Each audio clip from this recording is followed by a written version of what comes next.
Buenas tardes. Les doy la más cordial bienvenida a quienes nos acompañan y a quienes se suman a este quinto encuentro del segundo ciclo de conversaciones en tiempos de incertidumbre, transmitido a través de Facebook Live de Fundación Caserta. Construir un nosotros en tiempos de incertidumbre implica volver a mirar el cómo nos relacionamos con lo que vemos y con lo que no vemos. En una crisis climática y sanitaria, fenómenos únicos según los expertos, vinieron a demostrar lo vulnerable que son nuestras certezas.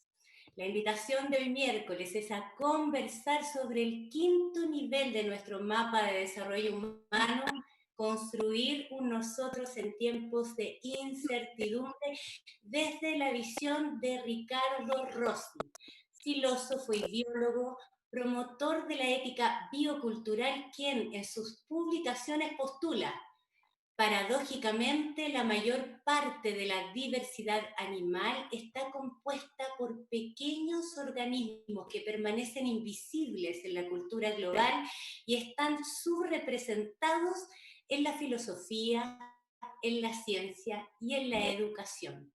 Presidente del Instituto de Ecología y Biodiversidad de Chile, académico de la Universidad de Magallanes y Universidad de North Texas, y presidente de la Fundación Omora en Cabo de Hornos, Ricardo Rossi. Bienvenido, Ricardo. Muchas gracias, Carolina, por la invitación y que podamos compartir en el nosotros, nosotras, nosotres hoy. Felices de estar en esta noción de los seres que compartimos, los visibles y los muchos invisibles que esperamos darle más luz y visibilizarlos y acogerlos para cohabitar con ellos. Maravilloso. Y como todos los miércoles en la moderación nos acompaña Marisol Camiloaga, destacada periodista y docente, a quien siempre le agradecemos siempre estas buenas instancias de conversación. Bienvenida, Marisol. Gracias, Carola. Ricardo, bienvenido. Gracias por acompañarnos hoy desde Texas. Les recuerdo a quienes se están integrando a nuestro encuentro de hoy llamado Construir un Nosotros en tiempos de incertidumbre, que pueden dejar desde este momento sus comentarios y preguntas a Ricardo Rossi, perdón, para ir contándoles a lo largo de la conversación sus preguntas y contestarlas. Ricardo, comencemos. Hace días declaraste, a propósito del COVID-19, los virus no son miserables. ¿Qué no estamos viendo en esta pandemia, Ricardo?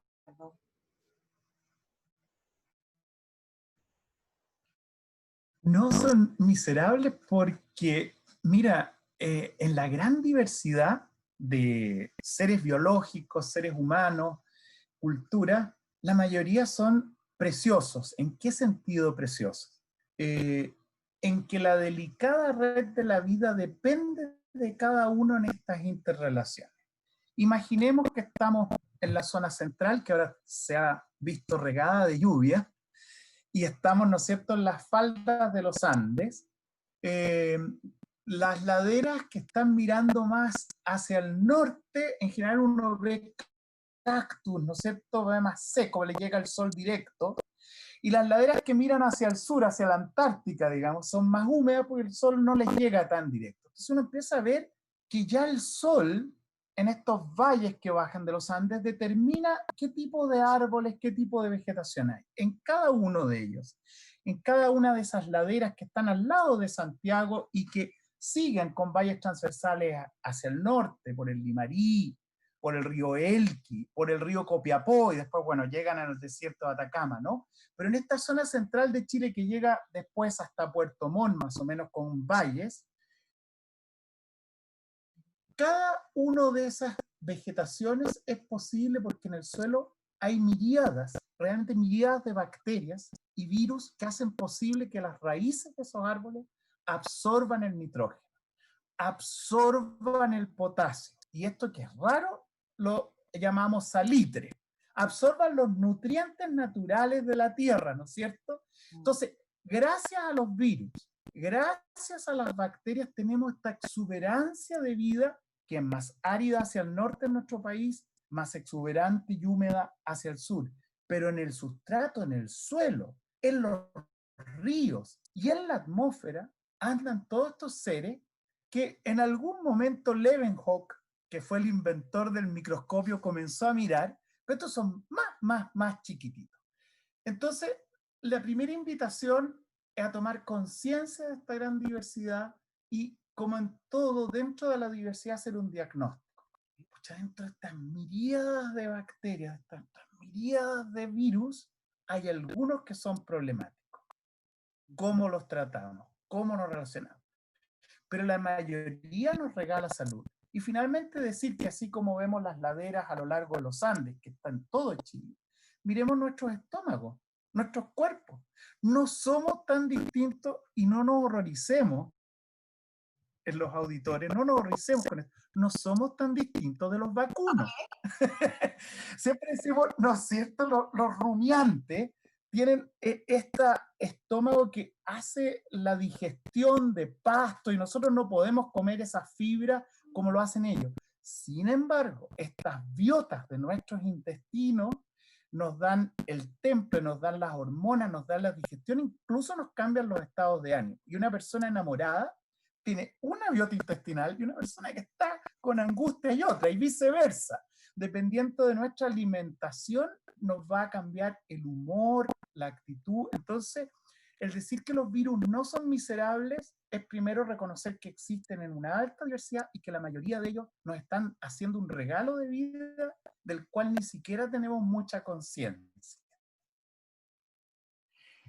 Ricardo, ya vamos a entrar también en lo que vemos y en lo que no vemos, ¿no? Que es una reflexión bien preciosa. Para ir desmenuzando el tema que nos reúne hoy día, ¿cómo podemos construir en plena incertidumbre un nosotros? ¿Cómo lograr ese cambio de conciencia? Bueno, yo agradezco la invitación porque si hay algo que necesitamos es en nosotros. Ahora, como somos muy diversos los nosotras, nosotres y nosotros, aquí van a haber miles de respuestas y yo le voy a dar una vuelta. A ver. Una vuelta primera, partiendo del lenguaje, el término es lindo, surge de un momento en que explicitan esta palabra el yo y el otro.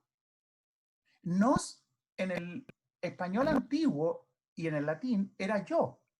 Entonces un yo y otros. Entonces reconocer la otredad, pero no solo reconocerla, celebrarla, no tenerle miedo, no negarla. Entonces, fíjate qué lindo el salto del lenguaje. Y el salto del lenguaje agrega todavía una partícula más que ya es eclosión de celebración, una S. Entonces, plural. Nosotros, no es nosotros, es nosotras, nosotres. Entonces, en esa pluralidad, lo que a mí me gustaría aportar al diálogo es que nosotros, así como decíamos que nuestro cuerpo tiene bacterias, virus que nos traen salud, pero hay algunos que a veces nos traen enfermedades, por eso hay que hacer distinciones. Es un nosotros de árboles, de pájaros, de lunas, de soles, de mares, de estrellas que están sumergidas cuando uno bucea o cuando chapotean las pozas, ¿no es cierto?, en el mar, y estrellas que en la noche están en el cielo. En ese sentido, Chile tiene cielos privilegiados y mares privilegiados y estrellas en ambos lugares. Y en esa eclosión de vida, en esta participación cósmica, que es ser parte de un cosmos, estamos los seres humanos y estamos nosotros seres humanos. Y ahí la diversidad humana en lo femenino, en lo masculino, en lo etario, y yo creo que en el momento que estamos de la pandemia, del COVID, que nos aflige, es un nosotros que tenemos que cuidar. O sea, claramente el mensaje es cuidar. Uno es emocionarse, uno es la belleza, pero otro es el cuidado. Si no respetamos los hábitats donde están estas bacterias, donde están estos virus, es igual que una araña. Muchas veces las arañas nos están Las arañas son maravillosas, nos liberan de pestes de insectos, qué sé yo, pero si las molestamos nos pican y pueden hacernos daño.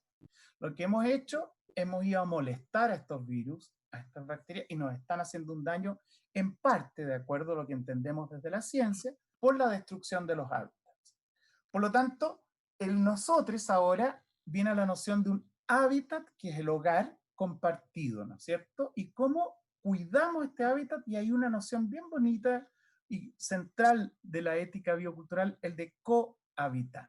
Es decir, somos cohabitantes con las plantas, cohabitantes con los insectos, cohabitantes con todo esto. ¿Es nuevo esto? En parte sí, y en parte muy radicalmente, porque la filosofía occidental que subyace a la colonialidad, a la conquista de otros continentes desde el reino de Castilla, va con un habitar que tiene unas normas universales.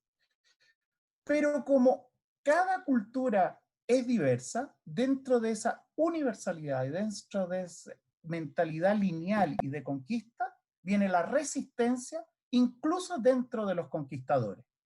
Y hay una figura que nos inspira desde el mismo momento del inicio de la colonialidad y la modernidad, es Bartolomé de las Casas. Bartolomé de las Casas, ¿no es cierto? Un misionero que dice, uy, no es así. Los seres humanos son seres humanos con alma, y hace la defensa de los indígenas en Mesoamérica. Entonces lo que quiero decir, cohabitante es nuevo para Occidente todavía hoy, en ampliarlo a los invertebrados, en ampliarlo fundamentalmente en superar lo que podríamos llamar un chauvinismo, ¿no es cierto? Lo europeo es lo mejor, en la cultura de este lenguaje científico, matemático, es más precisa que otras formas de saberes, y entonces vas negando otro. Yo creo que ese chauvinismo es una cuestión de abrirnos en la conciencia del comprender, y es un deber de tenerlo en la ética del cohabitar. Y yo estoy hablando desde Texas, donde hace unas pocas semanas hemos tenido uno de los episodios más violentos del registro histórico de este país, en que, no por accidente, sino que durante un periodo de minutos, una persona conscientemente impide la continuidad de la vida de otra persona, de otro grupo,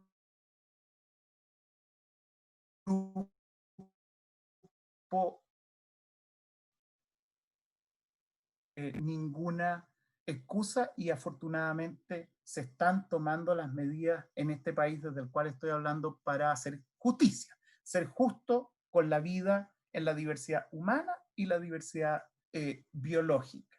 Entonces, el nosotros, cuando tú me invitas y ustedes me invitan, irrumpen esta, pero que nos pone una obligación de conocer y respetar mejor.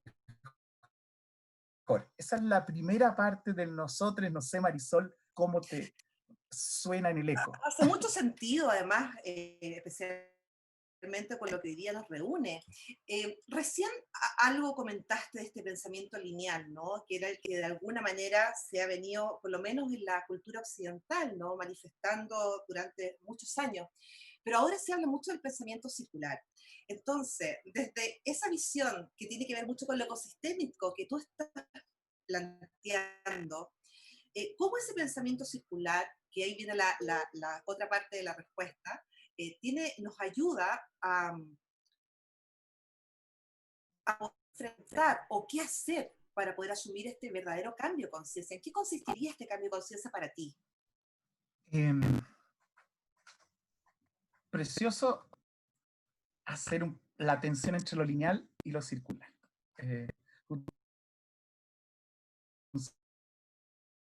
Lo maravilloso en tu cuello, me encantó. ¿Nos puedes compartir algo de tu círculo? Entrevista de vuelta y vuelta. Diálogo. Bueno, este es un trabajo precioso del Aire y Más de Luna, que es un trabajo en platería, son piezas con un relato ancestral que va con impacto positivo a familias de la cultura mapuche y aquilindumey. Ese es el resumen, y siempre lo llevo en el corazón. Es muy lindo. Ahora tu respuesta. Porque me inspira el círculo. círculo, y la cultura mapuche, como lo deben saber, ¿no es cierto?, alude en su nombre, en su pueblo, a la Mapu, que es la tierra entendida como fuente de vida, y Che, que somos las personas que habitamos la tierra. En ese sentido, todos debiéramos ser mapuche, pero el lenguaje mapuzungún, que es la lengua zungún de la Mapu, es más sabia en el sentido de que lo hace explícito, que somos habitantes de la tierra. Humanos significa seres del humus, y el humus es lo que cae de las hojas, es la materia orgánica. En el relato bíblico, Adán es hecho de arcilla, pero en realidad la traducción es humus, es tierra. Nosotros somos tierra y en tierra volveremos. Entonces, la visión circular está en la cosmovisión mapuche, está en la cosmovisión, exacto, está en la cosmovisión occidental también. Esto del círculo está en Heráclito. Heráclito tiene una visión muy parecida a lo que es el ciclo ecológico, ¿no es cierto? Celebramos los 21 de junio, donde pasa la primera mitad del año y comienza la segunda, y vamos a prepararnos a la primavera. Y es circular como el giro que hace la Tierra, el círculo que hace sobre sí misma cada día. Amanece,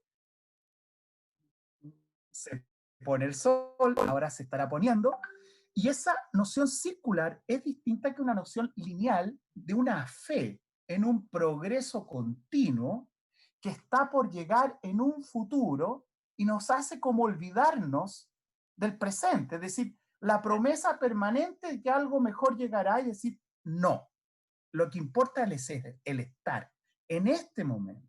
La cosmovisión. Hay un giro ahí, ¿te fijas? Y eso, hay un pensador alemán, hijo de alemanes en realidad, y que tuvo un problema fuerte que lo asumió con un psicoanálisis. Él vivía en Salta. Como varios. ¿Cómo? Como varios de nosotros. Y él, claro, con la noción de sorge, de una angustia. Él es Rodolfo Kusch. Rodolfo Kusch es antropólogo y filósofo argentino, y tenía esta crisis, digamos, de ser hijo de alemanes, y cuál era la relación con la cultura aymara, estoy hablando de los años 30, 40, y cómo valorar, cómo cohabitar de un modo equitativo y justo, en el términos epistemológicos de los saberes, pero en términos sociales, del reconocimiento y los derechos, con los pueblos aymaras. Y ahí él opone la noción de ser y la noción de estar. El ser en un pensamiento lineal de llegar a ser, o sea, voy a tener más, y el estar, digamos, estar un poco con una sabiduría del ciclo de las estaciones y una dialéctica que nos marca en Latinoamérica, pero que tiene ciertas ilusiones. Entonces, lo que quisiera decir de la visión circular es que primero se desembaraza de la noción de un progreso, de una noción de certidumbre futura, y por otro lado la visión circular nos invita a un presente que se está en movimiento, muy activo, y está en el budismo, está en el taoísmo, está en la visión mapuche, y está también en el origen de Occidente. Occidente es muy diverso, no debiéramos encasillarlo en una sola forma lineal. Y lo segundo de este pensamiento circular en movimiento es lo precioso del nosotros, ¿no es cierto?, de los diversos. Tú tienes en este momento ese círculo en el pecho, que es precioso, y es de un intercambio cultural. Y mucho ha sido así. Italia, qué país más chauvinista, y lo conozco, lo digo porque parte de mi familia, o toda mi familia, abuelos vienen de allá. Las pastas vinieron porque Marco Polo las trajo inventadas de China. Los tomates vienen porque vinieron de Centroamérica. Italia no tenía tomate, así que no existe el pomodoro antes del descubrimiento de América. Los alemanes con sus kartoffeln y las papas también.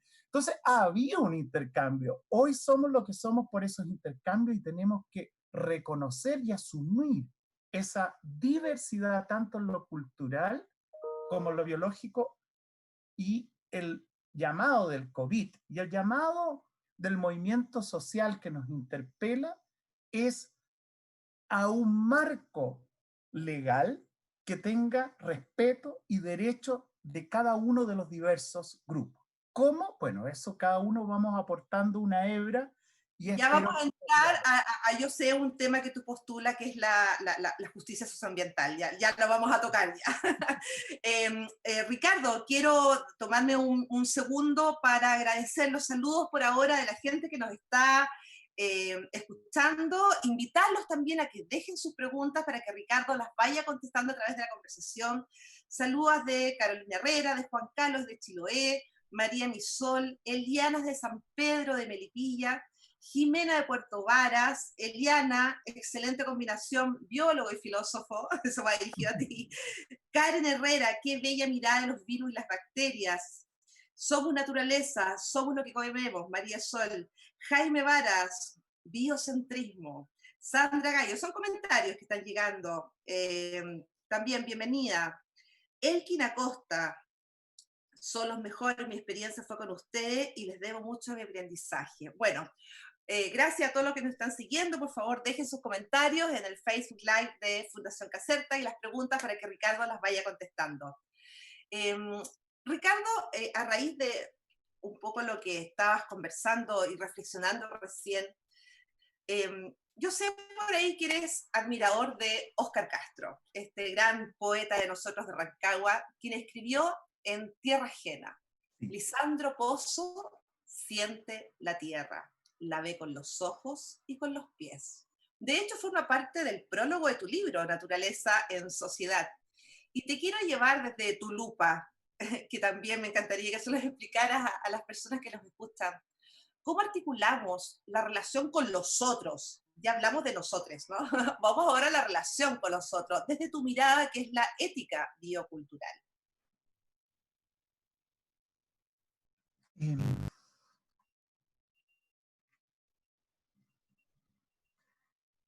Lo primero que estamos practicando en esta conversación es algo que en la práctica de la filosofía, en las humanidades, pero sobre todo en torno a los mates en el sur de Chile y de otras maneras en el norte, llamamos el diálogo. Así como existe la diálisis, ¿no es cierto?, para ciertas enfermedades, y hay un montón de palabras con día. Día significa a través, y logos es palabra. Entonces, es a través de las palabras, a través de los discursos, realmente crear, co-construir un nosotros. Y ahí, lo primero con Lisandro, con el poeta Óscar Castro, es cómo escuchar la planta. Puede parecer loco lo que estoy diciendo, cómo escuchar. Pero si uno le pregunta a un campesino, ellos sí saben escuchar el clima, cuándo sembrar, cuándo no sembrar. Si le preguntamos a muchas de las dueñas de casa y las que tienen huertas, muchas hablan con las plantas. Y esto parecía tan raro. Hay una cantidad de trabajos en dos líneas que han sido explosivos en este siglo XXI a partir del 2000. Uno es los experimentos iniciales que se hicieron en los años 50, en 1900, con esta emisión de energía de las plantas, y cuando entra alguien a la pieza, la planta cambia.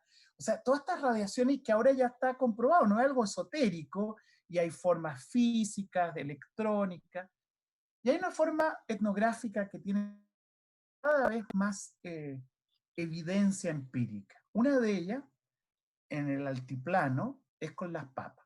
Y hay un experimento que salió publicado el año pasado, muy lindo, en que hay personas de las comunidades cerca de Cusco, en el centro de la papa, que le hablan a las plantas, y otras que no le hablan, y para ellos fue un esfuerzo, normalmente le hablan, ¿no?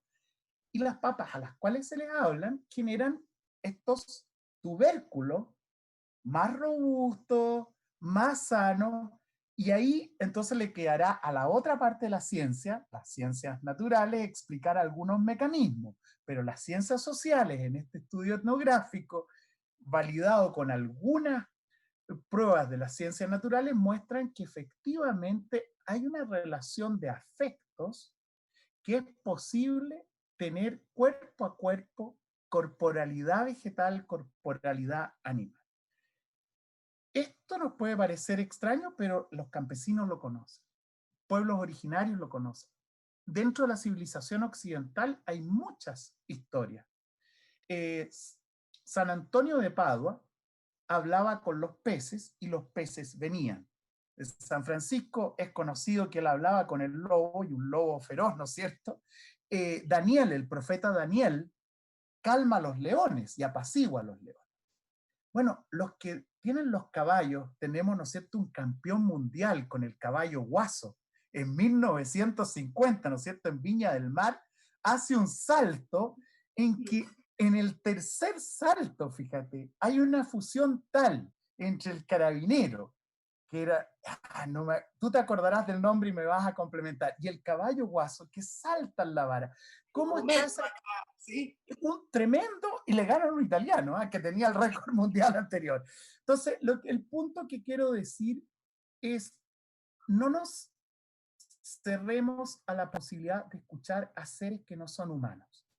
Escuchemos a las plantas, escuchemos la lluvia, escuchemos los animales, escuchemos la tierra, y eso es la primera parte del diálogo, ¿no es cierto? Un diálogo, escuchar en otra palabra, y una vez que uno escucha y empieza a comprender cómo respetar al otro. Y en la diversidad humana, un ejemplo muy conmovedor es Temple Grandin. Temple Grandin es una persona autista que nace en 1948 en New Hampshire, en el noreste de Estados Unidos, New England, y ella es autista. 1948. Al año 52, su familia la lleva a un psiquiatra y dice, esta persona no va a hablar. El afecto, el amor de los padres la llevan, de alguna manera, a través del afecto, a empezar a expresarse.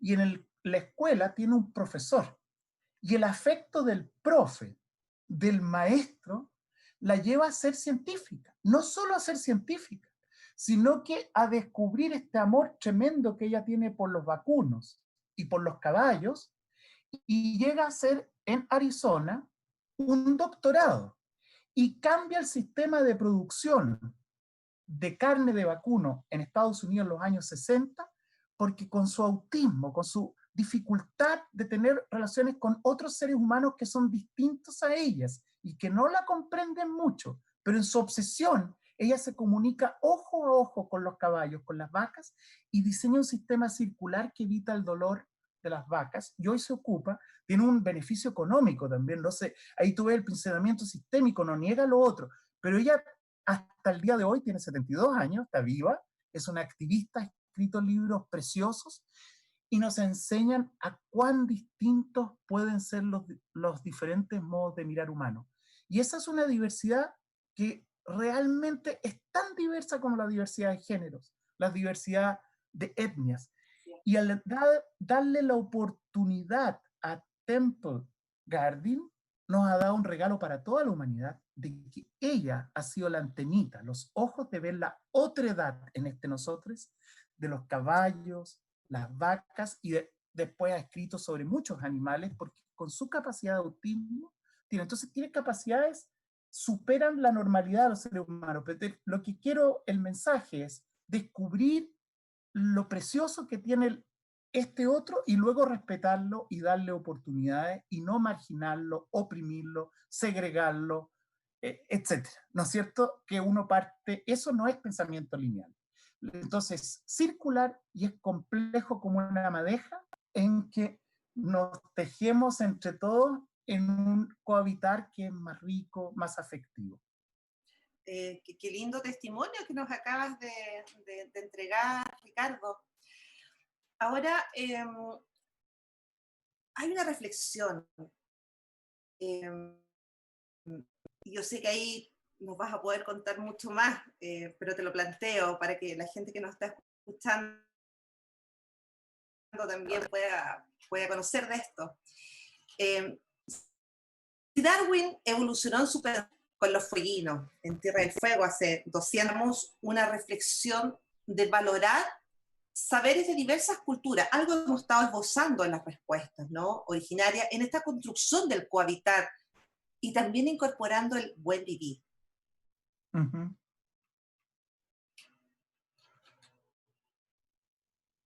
En filosofía, una de las primeras máximas del oráculo de Delfos, que nos llega a través del relato de Sócrates, es conócete a ti mismo. Y yo creo que ustedes con su programa nos provocan y digamos, conozcámonos a nosotros mismos. Gracias, Pero, Ricardo. ¿no es cierto? Sí. Eso sería el primer mensaje. Conozcámonos a nosotros mismos, conócete a ti mismo. Esa pausa que requiere una palabra como conciencia. Y estoy tejiendo algo que dejé pendiente de la primera pregunta tuya, que era en tiempos de incertidumbre, y, y yo fui por el nosotros. Entonces, aquí voy a abordar la certidumbre y voy a volver a los múltiples saberes. La palabra conciencia, con, igual que cohabitante, es compartir, ¿no es cierto? Es juntos. Compañera significa compartir el pan, con panes. Conciencia, compartir el conocimiento. Entonces, la conciencia es estar consciente de algo. Yo estoy consciente que hoy día hubo una decisión en Chile respecto al sistema previsional. Eso es un estar atento, un saber de lo que está ocurriendo. Pero la conciencia, junto con estar con las antenitas puestas a lo que está pasando, también una conciencia que en griego se llamaba el demon. Y el demon no es un demonio en el sentido cristiano. El demon es una voz interior. Es una voz interior que se liga con el sentido posterior cristiano, pero es anterior. Y es un aspecto de la conciencia que es del autoconocimiento y que me orienta para saber lo que está bien y lo que está mal. Entonces, el tener conciencia, por un lado yo sé, ocurrió un evento hoy día en Chile, una aprobación de un cambio. En la conciencia interna de cada uno individualmente y en nosotros colectivamente con distintos colectivos, también tenemos un juicio de si está bien o está mal. Entonces, esta invitación del oráculo de Delfos es algo que nos hace muy bien en términos del aceleramiento, del vivir acá, ya. No olvidemos respirar, no olvidemos la introspección y no olvidemos la introspección colectiva. Y ahí vienen los distintos saberes. Y yo, una invitación que siempre hago y la que puedo hacer y contribuir es conocernos nosotros mismos para dialogar. Y cuando digo nosotros mismos, en mi caso me hago cargo de algo por lo cual en algún momento sentí culpa. Igual que Rodolfo Kusch. Mis abuelos y mi familia vienen todos de Italia. Y yo tengo una situación de privilegio frente a una situación de opresión de otros. Y decía, chuta, no puede ser. Yo estuve en el colegio alemán, un colegio de colonia que tiene también un privilegio frente a otros. Entonces, primero decir, tengo un problema, tengo un dilema, porque me siento en una situación que no creo que sea justa. Al nombrar esa dificultad, puedo asumirla. Y asumirla en conjunto. Entonces, lo que he aprendido cada vez más, y quisiera invitar, es que Occidente, Alemania, Italia, dentro de los países europeos, son muy diversos. Chile es muy diverso. Es como de afuera que dijéramos Chile. Uno es el norte grande, otro es el norte chico, otro, y dentro de cada uno, cada persona, cada comunidad. Entonces, en Occidente empieza a aparecer alguien como Epicuro. Epicuro es un filósofo que vive después de Aristóteles, antes del nacimiento de Cristo, y que toda su filosofía es cultivar jardines. Y no es Sí. tan distinto, ¿no es cierto?, que el mantener una huerta. Y ahí está el cultivar una planta y cultivarnos nosotros mismos.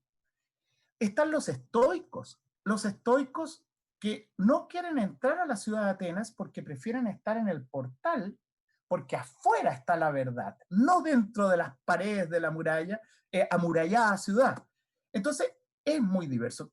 Y la diversidad, y ahí cada uno, tener la libertad de que vaya decidiendo, metabolizando. Bueno, y a mí me toca ser profe, digamos, no es este el sentido de un profe, pero sí de compartir estos diálogos con quienes estén escuchando o viendo, ¿no?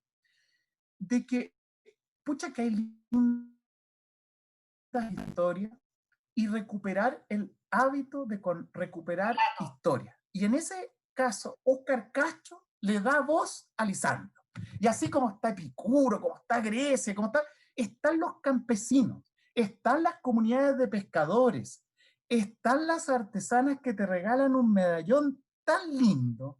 Y en esos saberes, abrirnos hacia un Chile tejido en diversidad, creo que es un escenario post-COVID, amando a los virus, amando a la biología, a las bacterias, sabiendo que los amores, pucha, a veces uno entra en unas tensiones tremendas dentro de la familia humana. ¿Cómo no van a haber tensiones con un puma, con un cóndor, con los loros que se vinieron a comer los piñones, con bacterias, pero cohabitando en compañía en nosotros? Entonces, creo que esa reflexión nos lleva a lo que tú estás diciendo, la multiplicidad de saberes en una eclosión de historia y de conversaciones que es muy rica a lo largo de todo Chile. Gracias por tu respuesta, Ricardo. Ahora te quiero llevar también, vamos a ir pimponeando porque ya tenemos que empezar a contestar las preguntas de la gente, que está preguntando mucho.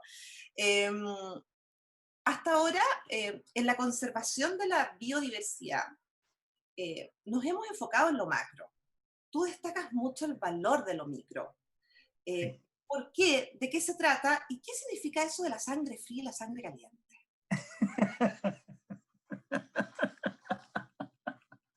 Yo diría, todas las sangres al final son calientitas, son cálidas. El Vamos. cómo es la diferencia, el cómo es la diferencia. Fíjate que es muy lindo, ¿ah? Porque si no son calientitas, a veces no hay vida. Así que tenemos que llegar al momento de lograr ese sentido de hoguera, que es la etimología de la palabra hogar, ¿no es cierto? ¿Cómo es la hoguera de estos animales?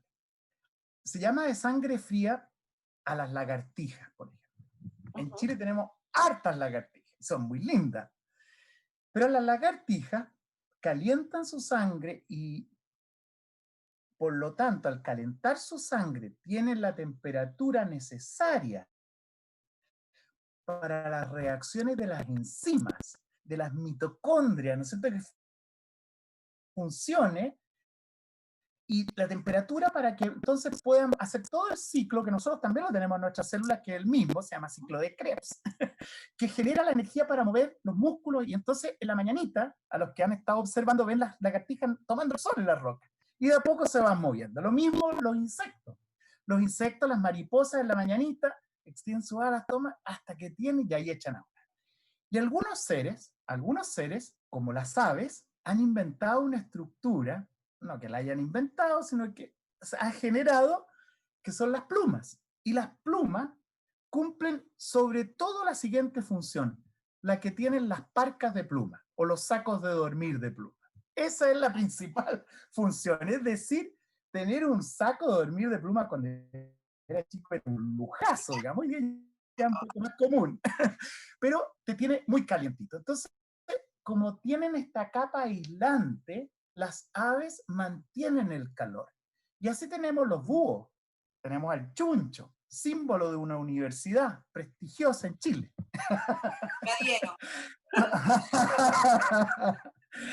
Símbolo de la sabiduría, ¿no es cierto? En muchas culturas los búhos. Pero fíjate qué lindo, porque se genera un calor, como cuando uno corre, tú transpiras, ¿no es cierto? Y ese calor queda retenido por las plumas y te mantiene. Entonces, las aves son de sangre caliente permanentemente. En cambio, las escamas, ¿cómo?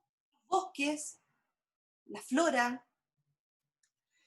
Vamos de a poquito, vamos con los animales. Me Ok, preguntaste, porque ok, las flores tienen otro mecanismo que no se le podríamos llamar sangre metafóricamente, pero se les llama savia. Pero vamos con los de sangre. ok. La sangre no es tan distinta en una lagartija que en un ser humano. No es tan distinta.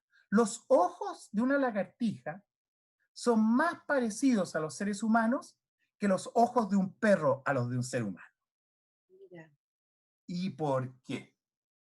Porque los perros, porque los gatos y nosotros, los mamíferos, pero sobre todo los gatos, tenemos pelos.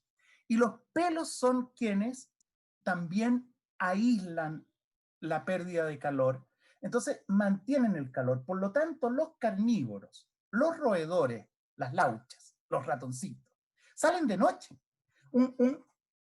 Yo ahora vivo con una gata y ella en la noche vive. Por ahí. Así que entonces, ellos mantienen el calor y como viven principalmente de noche, los gatos, los perros, los ratoncitos perdieron la visión en colores. Entonces, en el ojo hay bastones y conos. Los conos son para la visión en color, los bastones para la visión nocturna, y nosotros tenemos ambos. Pero los perros y los roedores y la mayoría de los mamíferos perdieron esa visión a color. Las lagartijas, que son diurnas, y en la teoría evolutiva nosotros tendríamos una tatarabuela Claro. dinosaurio común, ¿no es cierto? Ven en colores. Las aves que son diurnas también ven en colores y algunas tienen espectros en otros. Entonces, fíjate qué bonito cómo se va generando esta noción de sangre caliente, sangre fría. Todo al final es caliente o fría y terminamos con que unos tenemos una capa aislante que siempre es caliente y la mayoría de los seres vertebrados que tienen columna vertebral son de sangre fría porque son los peces, son los anfibios, son los reptiles, que es la mayoría. Pero cuando decimos animal, la gente se imagina un mamífero, un ave, y con muy rara vez un insecto o lo que llamamos invertebrado. Y me estoy alargando un poco la respuesta, pero es que esta Sí, historia vamos dan a para... ser más concretos porque además tenemos que leer las preguntas de la gente. Termino con esto. Los invertebrados es una injusticia que tenemos que solucionar desde Chile, porque A se ver, les llama aquello que no tiene. Los invertebrados son los más diversos de todos. Si ustedes preguntan cuáles son los animales, la mayor cantidad y diversidad son los invertebrados. Ejemplo, la hormiga. Hormigas hay en todos lados y de muchos tipos y nos hacen muchos favores. Lombrices hay en todos lados y la lombricultura fundamental para la fertilidad del suelo. Mariposas, coleópteros, etcétera. Y todos ellos son de sangre fría que tienen que directamente tener su energía del sol para calentar sus cuerpos. Nosotros indirectamente, con eso termino, comemos las plantitas, las algas u otros seres que en última instancia todos dependemos del dios sol o del astro sol, dependiendo de la cosmovisión, para tener esta energía que es la que nos mueve. Y Aristóteles nos dice, todos estos seres que acabo de nombrar, de sangre fría o de sangre caliente, tienen espíritu, porque espíritu es respirar, es aquello que nos mueve. Y respiramos y nos movemos con la energía del sol. ¿Nuevo? No. Lo tenemos que venerar y redescubrir en este diálogo de saber. qué linda respuesta, Ricardo. A ver, vamos con algunos comentarios y algunas preguntas, ¿te parece? Antes de continuar con la conversación. Loreto pregunta, Ricardo, esta puede ser bien cortita. ¿Hay algún texto que pudieras recomendarnos respecto a tus saberes e intereses sobre la naturaleza? Lo tenemos, vamos. Les cuento que nos conocimos con Marisol en persona ahora y encontramos muchas coincidencias y estábamos comprometidos a hacer un taller sobre cosmovisiones de la Tierra. Con filantropía solar y lo vamos a tal cual en equipo. En que tiene algo muy lindo, que es la escultura de un escultor chileno que se llama Totila Albert, hijo de un biólogo, padre de una músico. ¿Y está disponible? Sí, está disponible, hay una librería, se llama Libro Verde, que Perfecto. funciona online y que colabora en todas estas iniciativas, y con Marisol nos vamos a encargar que esté disponible para todos quienes estén Con todo el interesados. equipo. Así es. Bueno, vamos, de Vicente, Ricardo, mucho cariño, te abrazo. Eh, Chile latente, sintiendo la tierra y el movimiento de la conciencia para florecer y llevar nuevas miradas y formas de cohabitar con los niños y niñas de Chile. Qué lindo. Saludos de Carol Lagunas. Silvia Narváez, la visión sistémica postula confrontar el cambio climático global. Ya vamos a ir a esa pregunta ya. Desde tu perspectiva, ¿cuál sería el imperativo a asumir en la realidad que vivimos? Eliana, ¿crees que en el mundo de hoy estamos más centrados en el... Ya vamos a ir juntos viendo cuál vamos a responder. Centrados en el pensamiento lineal, ya la respondimos ya anteriormente, Eliana. Roxana, qué linda invitación, escuchar no solo a nosotros. ¿Qué pasaría si ampliamos también los campos sonoros? Lo acaba de responder también Ricardo en la conversación. Escuchar otros contextos naturales, la cordillera, los bosques, la lluvia y tanto más. Gracias. Carolina, conéctate a ti mismo, me encanta. Francisca, bellísimo. Carolina Echeverría, se me llena el corazón. La verdad es que son muchos comentarios, así que qué bueno que están todos motivados y les tocó el corazón la conversación, la reflexión. Esa era la invitación. Gracias, Ricardo, además, por estar siendo tan generoso y tan apasionado con tu respuesta. Ahora, te quiero llevar al cambio climático. Cuando hablamos de cambio climático, hablamos de la salud del planeta, ¿no? Hay posturas súper catastrofistas, otras con un poquito más de esperanza. ¿Cómo ves tú el futuro?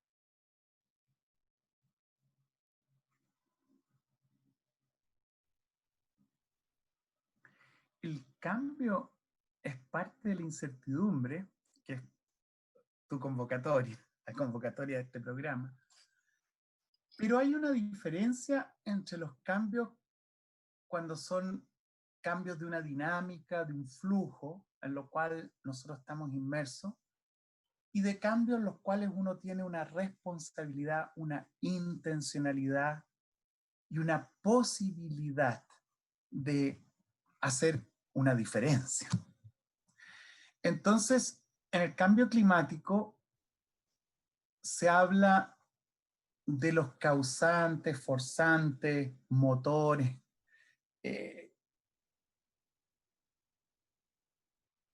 directas e indirectas. Por ejemplo, un causante directo desde el punto de vista de la explicación científica es que hay más emisión de CO2 y de otros gases, particularmente el metano. El metano es muy importante, y igual cuando uno tiene un invernadero, ¿no es cierto? Que si uno pone un plástico, va a mantener la humedad y va a mantener el calor, y dentro del invernadero es más calientito, y lo mismo que con los pájaros, con las plumas. Hay una capa aislante en torno al planeta que mantiene la temperatura, y no solo la mantiene, empieza a elevar cuando hay una capa excesiva. Es lo mismo que pasaría si nosotros estamos trotando con una parca, la sacamos la parca, pero aquí, ¿cómo la sacamos? Entonces, ese es lo que se llama un direct driver, un causante directo del mecanismo. Importante que, entonces, para pasar al causante indirecto, es por qué es que tenemos más emisiones, por qué tenemos más metano. Y ahí es importante ver los patrones. Algo tremendamente revelador es que la mitad de todo el CO2, de todas las emisiones que están en este momento, han tenido lugar después de 1990. O sea, no estamos hablando de la revolución industrial con Inglaterra, cuando se inventó la máquina a vapor. No, estamos hablando de 1990 hasta ahora.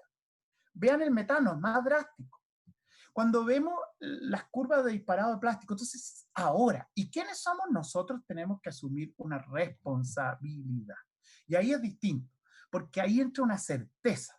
Una certeza, eso es distinto que en la ciencia, es como en la música. No te vas a poner a dudar si tocas o no tocas, ya estás tocando.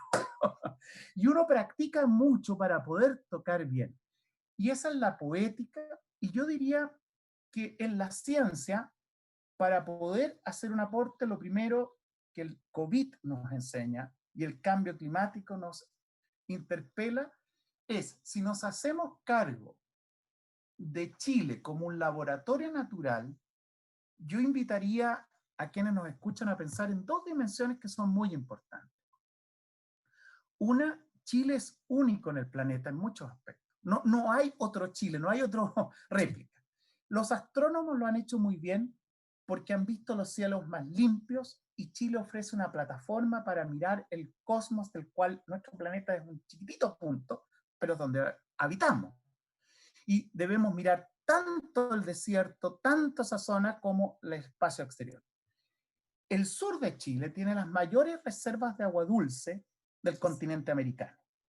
Tiene no solo las mayores reservas, tiene las aguas más limpias del planeta. No están contaminadas por los circuitos industriales. Entonces Chile es un laboratorio natural porque tiene esta plataforma, pero Chile también es un laboratorio natural porque el laboratorio es un lugar donde se elabora. Dormitorio es un lugar donde se duerme, el escritorio es un lugar donde se escribe, laboratorio es un lugar donde se labora. Y la invitación para poder hacer una diferencia como país al mundo, para que sea mitigable, abordable, es a colaborar. Es decir, laborar juntos.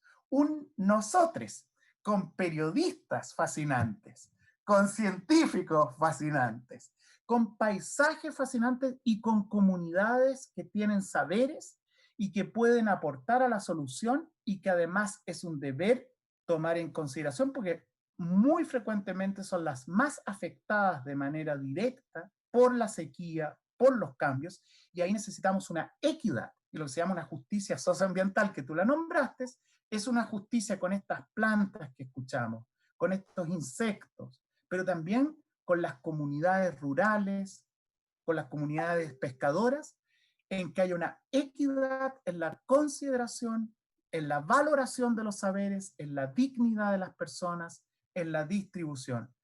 Termino esto con una metáfora también, y en este sentido cristiana viene, ¿no es cierto?, una encíclica, el Laudate Si. El Laudate Si del Papa Francisco nos dice también desde el cristianismo vemos la necesidad de cuidar la naturaleza para cuidarnos los seres humanos y cohabitar. Les dije, el término compañera es compartir el pan. Si en una familia tenemos la mesa servida y alguno de los miembros, una hija o un hermano, empieza a comerse todo el pan, le vamos a decir, oye, no, porque no alcanza para todo. Y segundo, esa persona se va a poner tan gorda que se va a enfermar.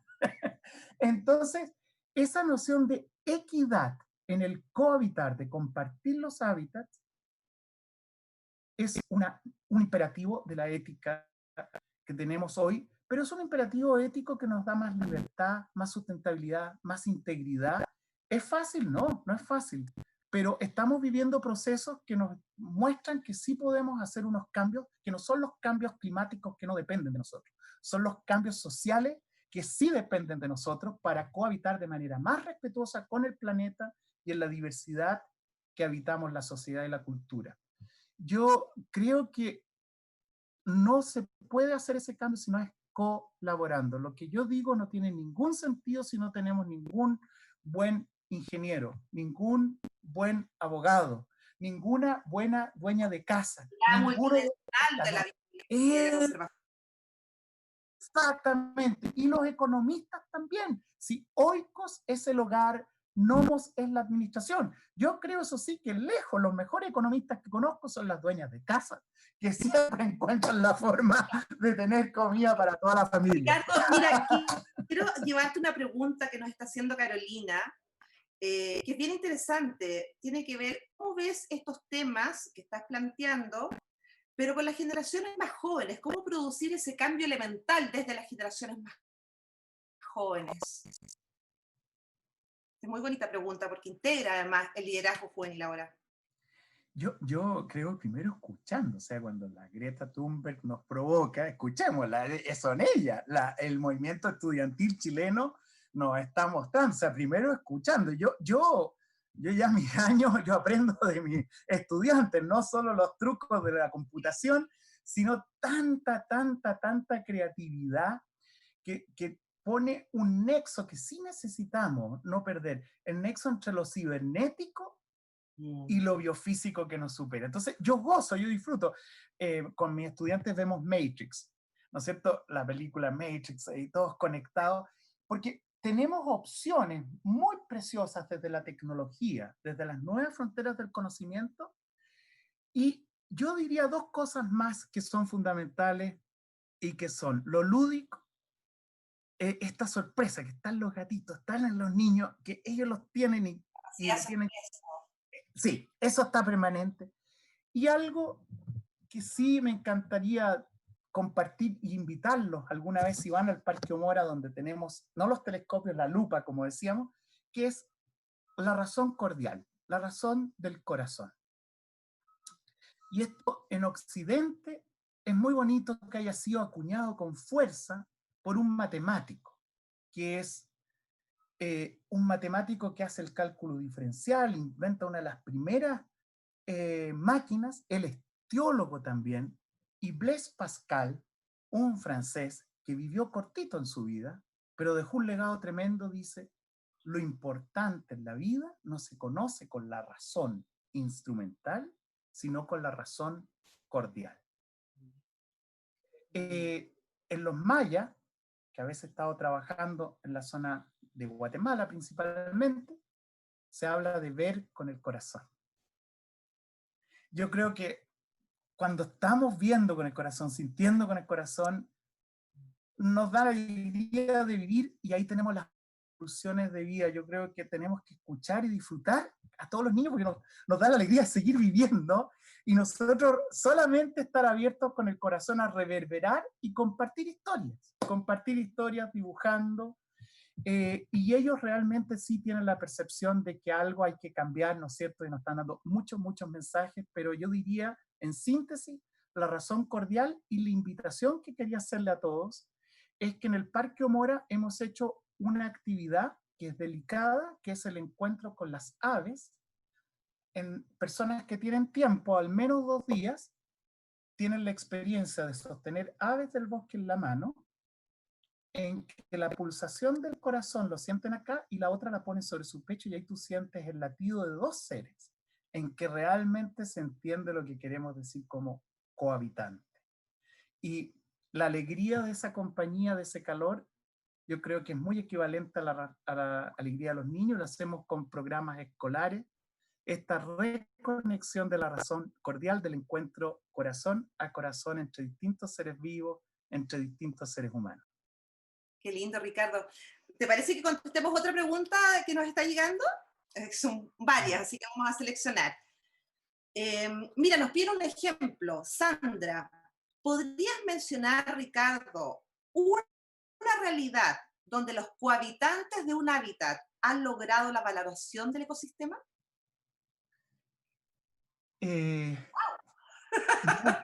Muchas, de verdad muchas. Yo creo que la no valoración del ecosistema es la excepción. Es como cuando se desequilibra un virus, una bacteria. El problema es que a veces eso se transforma en pandemia, que uno entra a echarle a la máquina así, pero la mayoría, la cantidad de movimientos propositivos, proactivos, es mucha. Creo que el ejemplo más emblemático, por nombrar uno actual, es Bután. Bután La felicidad. ¿Quieres contarlo tú, Marisol? ¡Oh, al contrario! Bután, ¿no es cierto?, tiene una tradición budista. La visión budista tiene una visión cíclica, circular de la vida, donde hay reencarnamiento, hay un ciclo en la vida, pero ha criticado el indicador del Producto Interno Bruto como insuficiente antes que nadie y ha puesto el índice de satisfacción, el índice de integridad, el índice de felicidad como indicador de éxito. Y ellos tienen programas de turismo muy controlados en la cantidad, es muy caro, pero tienen programas sociales muy fuertes, por lo tanto no es excluyente. y tienen programas educativos donde los monjes acompañan a los visitantes, y hay muy distintos tipos de una experiencia de visita a Bután, con una gobernanza distinta, con un pueblo que ha sufrido, digamos, el pueblo budista, ¿no es cierto?, sufre la persecución desde Nepal, pero aquí en Bután tienen este refugio, y los invito a que miren cómo se está gobernando, administrando Bután, y a quienes creen en el oikos, el hogar, el turismo, un viaje a esos hogares compartidos, un ejemplo que Chile puede aprender, porque a veces menos es más. No es llegar en masa a Bután, no es llegar en masa a un lugar, sino que vamos de a poquito y vemos cómo compartimos. Así que una invitación para que miren a Bután como un ejemplo de un lugar donde sí se valoran los ecosistemas y desde un punto de vista que trasciende al valor económico. No lo niega, no lo niega, lo incorpora, pero en un ámbito mucho más amplio, como dije, de una visión, una religión que cree la visión circular, que no acaba en esta tierra, sigue en un espíritu.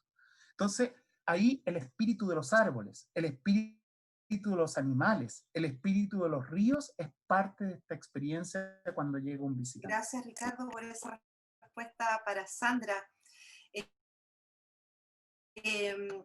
También nos están preguntando, Ricardo, ya llevamos más de una hora de conversación, se ha pasado volando, ha sido demasiado apasionante escucharte, Ricardo, gracias. Nos preguntan cómo animamos a que todos podemos construir ese nosotros, lograr el cambio elemental del que hablamos, cómo conservar desde las casas, qué tenemos que hacer. Son preguntas muy prácticas que están pidiendo también. Bueno, en el colaborar cada uno aporta distintos aspectos en estos aspectos prácticos, y lo que hemos hecho aquí es un ejercicio de 2 dimensiones chiquititas que aportan pero no son suficientes. Cuando uno hace, no siento, humitas, hay que cultivar los maíces, los choclos, hay que hacerlo, y cada uno aporta algo. Lo que espero que hayamos aportado hoy día es una visita desde el lenguaje, desde las historias y desde el reconocer realidades que no son tan visibles, y lo más invisible suele ser los valores, el lenguaje, la cultura, como que abrir. Y una vez ahí empiezan los insectos a entrar, eso del cohabitar, es un primer paso, es suficiente para nada.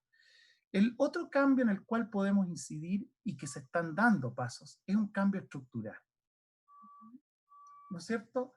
En Occidente hemos tenido cambios estructurales muy fuertes, pero de una mirada circular de la historia del planeta, hoy sabemos que cuando Colón llega a América, la astronomía maya estaba mucho más avanzada que la astronomía europea. Hoy sabemos que la escritura y la imprenta se inventa primero en China y después en Europa. Entonces, hay muchas historias en paralelo, y muchas de las historias han sido negadas, y han sido negadas a veces consciente y a veces inconscientemente. Y ahí yo traía la conciencia con sus 2 dimensiones. Una vez que uno está consciente, está sonado, no te puede hacer el leso. ¿Cómo ayudamos a que tengamos conciencia de esa multiplicidad de mundos? No es un universo, es un multiverso. Y eso nos abre tremendas opciones. Y para eso el tercer nivel que me atrevería a sugerir, en el cual en esta conversación directamente tenemos algunas implicaciones, son 2. Uno es la educación, educaciones dialógicas, educaciones interculturales, muy proactivas, y junto con la educación, reformas estructurales de constituciones. Por ejemplo, es muy distinto a Atenas, que lo que es un periodo feudal, que lo que es un periodo contractual cuando surge la sociedad industrial, que los decretos que se hacen después de la Segunda Guerra Mundial, que marcan, ¿no es cierto?, lo que se llama la gran aceleración. Después de la Segunda Guerra Mundial viene esta invención de palabras como tercer mundo, subdesarrollo, en vías de desarrollo. Ese lenguaje hay que cambiarlo. Hay que cambiar las estructuras. Y tenemos que cambiar las constituciones. Y esto no es una cuestión partidista, es una cuestión de necesidad estructural para dar cuenta de nuevas comprensiones. Y para eso, de nuevo, colaborar. Entender la complementariedad. Si no tuviéramos una buena economía, nos vamos al tacho. Yo siempre digo, la buena conservación se beneficia con una buena economía, pero una buena conservación, pucha, que beneficia a la economía en 2 sentidos. Es justa, porque la conservación mantiene una diversidad y los cohabitantes participan. Pero además dura más y lo pasamos mejor. Ahora, ¿cómo hacerlo? Ahí vendrán otros programas que vengan con las fases que hemos atisbado. Pero esos cambios estructurales en la educación los estamos dando, ustedes están haciendo aportes en esos sentidos, y eso hay que reconocerlo. Así que creo que vamos en el camino de este cambio estructural que necesitamos para poner en movimiento aquello que hemos hablado hoy. Ricardo, bueno, ya hemos pasado la hora de conversación. Reitero, te agradecemos. Ha sido un regalo escucharte para toda la gente, la cantidad de comentarios que han llegado y de preguntas. Creo que vamos a tener que hacer una segunda conversación para la gente, porque quedaron muchas cosas también. Y el libro, que Vamos a hacer es un una taller. promesa de tiempo, lo sabemos. Así que bueno, te agradecemos en nombre de Cambio Elemental, Ricardo, de Filantropía Corte Solari, con su fundación, la Fundación, por tus grandes reflexiones de hoy. Y más que nada, nos invitaste a mirar un mundo con otros ojos, ¿no? Desde un nosotros, como dices tú. Así que te lo agradecemos profundamente. Agradecemos también el ánimo, el espíritu, toda la gente que nos sigue hoy día, comentando y preguntando. Los esperamos el próximo miércoles en una nueva conversación de Tiempos de Incertidumbre. Ricardo, te abrazamos. Gracias por esta conversación que ya nos entregaste y nos regalaste. Muchas gracias. Es un regalo recíproco y aprecio mucho estos espacios de diálogo en lo que vamos a tener un nuevo periodo de primavera en Chile. Así es. Un abrazo, Ricardo. Gracias.